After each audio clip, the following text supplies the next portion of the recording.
আমাদের দেশে একটা টেন্ডেন্সি আছে, পরীক্ষায় এ প্লাস না পাইলে কই তুই কি করলি, পাশের বাড়ির ছেলে এ প্লাস পাইছে, যা ওর পা ধোয়া পানি খা। কি খা? তা আমি ভাবছি যে পা ধোয়া, এ প্লাস পাওয়া ছেলেদের পা ধোয়া পানির একটা পানির ব্র্যান্ড বানাইতে হবে, এরকম লেখা থাকবে এ প্লাস পাওয়া ছেলেদের পা ধোয়া পানি। খাওয়া নাই, এগুলার খাওয়া নাই।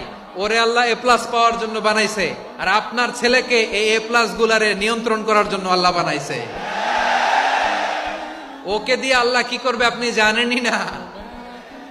একটা এ প্লাস, একটা এ গ্রেড একটা মানুষের জীবনকে ঠিক করে দিতে পারে না।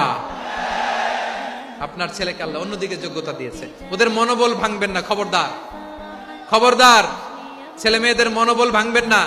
যাকে দিয়ে যেটা হবে তাকে দিয়ে সেটা করতে হবে, তার প্রতিভাকে সেভাবে কাজে লাগাতে হবে। তাহলে বাংলাদেশ, আমাদের এই জনসংখ্যা জনসম্পদে রূপান্তরিত হবে।